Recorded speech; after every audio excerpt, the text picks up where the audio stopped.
Idemo dalje, idemo drugi puta u Posavinu, idemo drugi puta do Orašja, idemo do našeg Matijasa Zečevića. Matijas, dobro jutro drugi puta. Dobro jutro. Završeni su ovogodišnji dani Tolise. Na sam dan svečanog završetka ove manifestacije upriličena je velika međunarodna smotra folklora. Uz kudove iz raznih dijelova naše zemlje i susjedstva, ovo veselje nije moglo proći bez nas, pa pogledajte što smo zabilježili. Dobro jutro.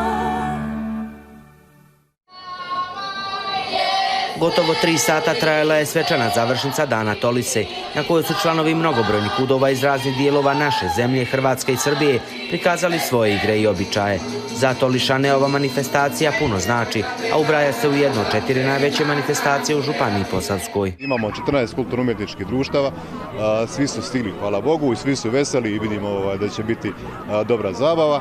Oni su došli iz, evo, da nabrojim regije, možda najbolje Slavonije, Baranje, Zapadnog Srijema, iz Vojvodine, Hercegovine, Srednje Bosne, Tuzlanskog kraja i naravno Bosanske Posavine. Predsjednik organizacijskog odbora ne krije zadovoljstvo ovogodišnjom manifestacijom, jer neke sadržaje ni kiša nije mogla otkazati. Manifestacija je bila iznimno posjećena, imali smo jako puno gostiju sa svih strana, tako da mislim da ako ne najbolji, jedni od najboljih dana Tolise sigurno. Domaćini smotre kud kralj Tomislav iz Tolise publici su predstavili događaje poslije vjenčanja, odnosno sjedanje u krilo. Svojom narodnom nošnjom pokazali su ljepote tradicijskog ruha ovog dijela Bosanske Posavine. Evo, ja na sebi trenutno imam kožu, oplećak, kicelju, svilenu suknju, untarak, raspjetane čarape i imam na nogama počme, na glavi mi je pocalica. Predsjednica domaćeg kuda kaže kako joj ovakvi događaji puno znače, te kako se u ovom vremenu tradicija mora očuvati. Meni jako puno znači ovo sve, zato što sam čuvar tradicije, jako sam ponosna na sve ove ljude koji su danas sa mnom ovdje, koji stvarno to od srca i duše vole. Čuvarice i čuvari tradicije su svjesni da je danas mladima uz mnoštvo drugog sadržaja tradicija manje zanimljiva, no ipak kažu kako mladih još uvijek ima.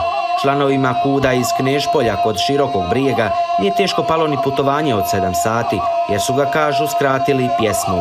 Posavska publika Gangu je svesrdno dočekala. To je pjesma bila, mi pjevamo čitavo vrijeme, tako da nam je to i 7 sati prošlo ko sat vremena. Trebali bi se družiti što više, tako da sklapamo i prijateljstva, poznanstva, da mlade uvodimo da oni nasljeđuju nas. Oj, Tolisa, morat ću te slikat, pa te neću zaboravit nikad. U Bosanskoj Posavini teško da koje slavlje prođe bez susjeda preko Save.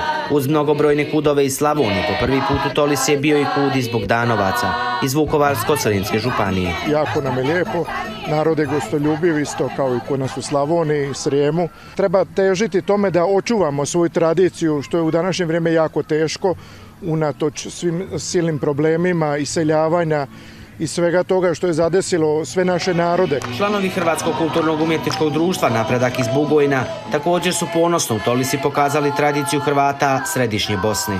Iako je mladih u Bugojnu sve manje, oni koji su ostali vrijedno rade na očuvanju baštine. Kao folklorna sekcija nas ima oko 20 i mi nastojimo na tome dijelu da očuvamo naše običaje, naše ono što smo Hrvati u Bugojnu, a ovo što mi uspijevamo u Bugojnu to je za pohvaliti, jednostavno koliko nas ima, toliko se i okupljamo. Ovogodišnji dani Tolise protekli su i obilježavanju 200. obljetnice prve pučke škole u Bosni i Hercegovini, koju je baš u Tolisi osnovao fra Ilija Stačević.